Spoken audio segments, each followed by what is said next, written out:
Hello everyone, welcome to my channel economics and statistics. So पिछली video में हम discuss किया था एसी और एमसी के बीच में क्या रिलेशनशिप है। आज हम डिस्कस करेंगे कि एवीसी और एमसी के बीच में क्या रिलेशनशिप है। एवीसी और एमसी के बीच में रिलेशनशिप काफ़ी हद तक सेम ही है जैसा एसी और एमसी के बीच में होता है, क्योंकि एवीसी किससे निकलता है, टीवीसी से। टीवीसी अपॉन में टोटल नंबर ऑफ़ आउटपुट को हम डिवाइड करते हैं तो हमारा एवीसी आ जाता है। और एमसी क्या होता है कि कितना एडिशनल मैंने टीवीसी कंज्यूम करा है या टीवीसी हमारा आया है जब मैंने आउटपुट को बढ़ाया है या आउटपुट प्रोड्यूस हुआ है। तो दोनों ही कनेक्टेड है टीवीसी से। अब दोनों ही यू शेप के होते हैं, जैसे कि हम ऊपर पिछली वीडियो में हमने डिस्कस किया था एसी और एमसी का। तो एसी और एमसी, एसी थोड़ा ऊपर की साइड था क्योंकि उसमें एएफसी भी एडेड है, पर इसमें नीचे की साइड बनेगा क्योंकि उसमें कुछ भी एडेड नहीं है। ठीक है, इसमें भी वैसे ही केस बनेगा कि पहले एमसी जो है वो एवीसी से छोटा होएगा तो एवीसी फॉल हो रहा है, फिर वो दोनों मीट कर गए हैं, मतलब एक साथ एक पॉइंट पे आ चुके हैं और उस पॉइंट पे जो है एवीसी मिनिमम है। एवीसी जो है वो क्या है, मिनिमम है। फिर उसके बाद एमसी बढ़ना शुरू हुआ। एमसी जो है एवीसी से मतलब ऊपर की साइड है, ज़्यादा है, तो एवीसी क्या है वो भी इंक्रीज़ होना शुरू हो गया। पर एमसी जो है वो ज़्यादा तेज़ी से इंक्रीज़ हो रहा है as compare to AVC, right. So ऐसे ही रिलेशन हम डिस्कस करेंगे एसी, एवीसी और एमसी के बीच में। तो हम ज़्यादा कुछ नहीं करेंगे, जो हमने ऊपर डायग्राम बनाया उसमें ही बस एसी को एक बार और ऊपर बना देंगे। तो एक बार हम देख सकते हैं जो ये बीच में डिफरेंस है ये ए एफ सी है। ये क्या है, ए एफ सी। अब ये जो ए एफ सी है ये कम होता रहता है, जितना जितना आउटपुट बढ़ता जाएगा ए एफ सी कम होता जाएगा, क्योंकि वो तो फिक्स है। मैं नीचे डिनोमिनेटर को बढ़ाते जा रही हूँ। ए एफ सी कैसे निकलता है, T F C upon output. अब टी एफ सी तो सेम ही रहता है, ये तो कांस्टेंट है। आउटपुट जो हमारा क्वांटिटी और जो हम आउटपुट कह सकते हैं वो अलग हो रहे हैं, वो चेंज होते जा रहे हैं। और अगर हमारा डिनोमिनेटर बढ़ेगा तो हमारा क्या है, ओवरऑल आंसर कम आता जाएगा। इसी वजह से ए एफ सी जो है डिक्रीज़ होता जाता है। हम यहाँ देख सकते हैं कि जब एम सी जो है छोटा है दोनों से, ए सी से भी और ए वी सी से थे, तो दोनों ही डिक्रीज़ हो रहे हैं। फिर ए पॉइंट पे वो ए सी के साथ मीट कर रहा है और बी पॉइंट पे वो ए एफ सी के साथ ए वी सी के साथ मीट कर रहा है। और आफ्टर दैट इंटरसेक्शन, दोनों के इंटरसेक्शन के बाद दोनों ही इंक्रीज़ होने शुरू हो गए हैं, ए वी सी भी और ए सी भी।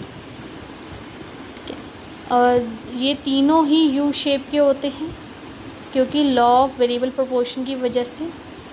और ये ए पॉइंट ए सी का मिनिमम है, बी पॉइंट ए वी सी का मिनिमम है।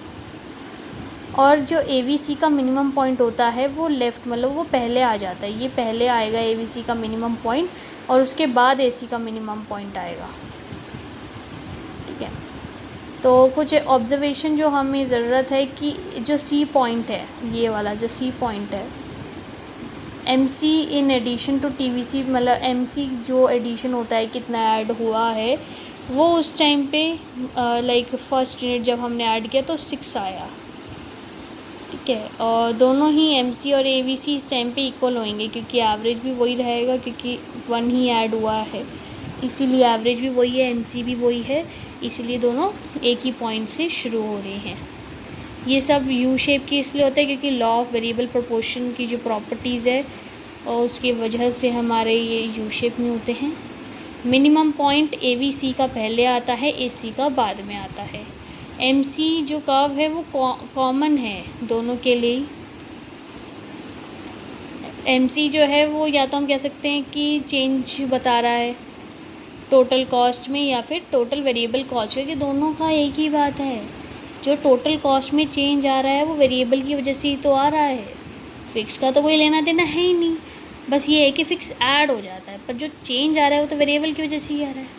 तो इसीलिए या तो वो टोटल कॉस्ट का चेंज कह लो चाहे टोटल वेरिएबल कॉस्ट का चेंज कह लो, दोनों ही बताता है और दोनों कॉमन है, मतलब कि दोनों के लिए ये ए वी सी और ए सी एक ही क्राइटेरिया फॉलो करता है। ऐसे कि वो 3 फ्रेज हम कह सकते हैं।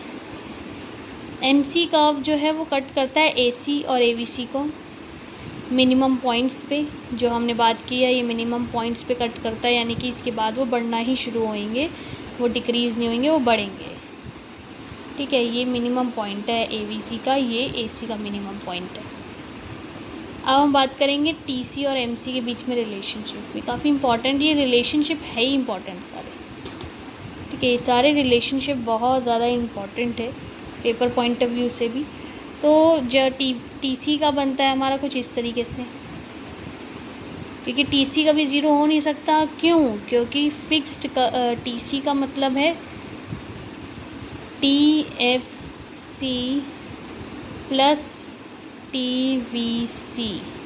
अब TFC जो फिक्स्ड वाला है वो तो कभी ज़ीरो ही नहीं हो सकता ना, तो इसीलिए वो एक पॉइंट से शुरू होता है। ज़ीरो लेवल पे भी कुछ ना कुछ टोटल कॉस्ट होगी उसकी। तो हम जब बना रहे हैं इसको TC को, और नीचे हमने बनाया MC का। अब ये जो पॉइंट है E पॉइंट हम कह सकते हैं, ये E वाला पॉइंट, इस पॉइंट पे MC क्या है? मिनिमम है। इस पॉइंट पे MC क्या है? मिनिमम है। MC क्या होता है? जो हम डिफरेंस लेते हैं TC में क्या है? TC राइज है डिमिनिशिंग रेट। जब MC ये गिर रहा है, ये डिक्लाइन हो रहा है, तो ये डिमिनिशिंग रेट से बढ़ेगा। पर when the rate of increase in TC stop, मतलब कि जब ये डिमिनिश होना कम हो जाता है, रुक जाता है ये, तो ये मिनिमम पॉइंट पे होता है। यानी कि ये जो E पॉइंट है ये MC का मिनिमम है, और TC यहाँ पर डिमिनिशिंग रेट से बढ़ना रुक गया है। अब जो है rate of increase in total cost start rising, अब बढ़ना शुरू हो जाएगा और मार्जिनल कॉस्ट भी बढ़नी शुरू हो जाएगी। ठीक है, मतलब पहले फ्रेज़ में MC गिर रहा है और TC डिमिनिशिंग रेट से बढ़ रहा है। फिर एक पॉइंट आता है जिस पे MC मिनिमम है और TC जो है लास्ट पॉइंट पे डिमिनिशिंग रेट के अंदर, और उसके बाद जो है TC राइज़ करेगा और MC भी राइज़ करेगा। इसी तरीके से हमारा रिलेशनशिप होता है TVC और MC के बीच में भी। हमें पता है कि जो MC होता है TVC के एडिशन में, जब और हम ऐड करते हैं TVC में तो वो हमें MC देता है। सो TVC हमें मिल सकता है जब हम MC को ऐड करते जाएंगे। ठीक है, तो जैसे कि हम बोल सकते हैं जो एरिया है ये सारा क्या है? TVC है। ये सारा एरिया क्या है? TVC है। और ये जो MC का हमने बनाया उसके नीचे जो सारा एरिया है वो क्या है? TVC।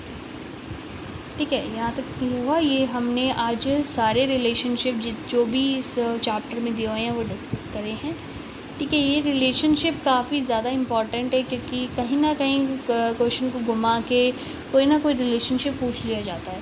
तो इन सारे रिलेशनशिप को ध्यान से रिवाइज़ करें, डायग्राम्स वगैरह को एक जगह पे बना ले ताकि कन्फ्यूजन ना हो, क्योंकि हम TP पढ़ते हैं, AP पढ़ते हैं, MP पढ़ते हैं, और इसी तरीके से फिर TC, MC, AC आ गया है। इन सब के कर्व्स में काफ़ी कन्फ्यूजन हो जाती है।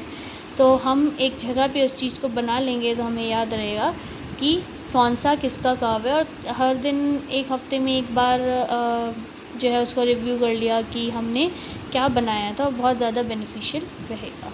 ठीक है, तो आज हम छोटी सी वीडियो रखेंगे, आज इसको ख़त्म कर दिया है। नेक्स्ट वीडियो में हम एग्ज़ाम्पल शुरू करने वाले हैं इस चैप्टर के। एग्ज़ाम्पल्स में भी थोड़ा टाइम लगेगा क्योंकि इसके काफ़ी एग्ज़ाम्पल्स है, तो हम थोड़ा थोड़ा करके करेंगे। हम ज़्यादा लंबे वीडियोज़ नहीं बनाएंगे, थोड़ी थोड़ी छोटी छोटी वीडियोज़ बनाएंगे। ठीक है, तो हम नेक्स्ट क्लास में एग्ज़ाम्पल शुरू करेंगे। वीडियो अच्छी लगी हो तो प्लीज़ लाइक करें, सब्सक्राइब करें और शेयर करें अपने फ्रेंड्स के साथ। और कोई भी आपके डाउट आते हैं तो प्लीज़ कमेंट डाउन करिए। Thank you everyone.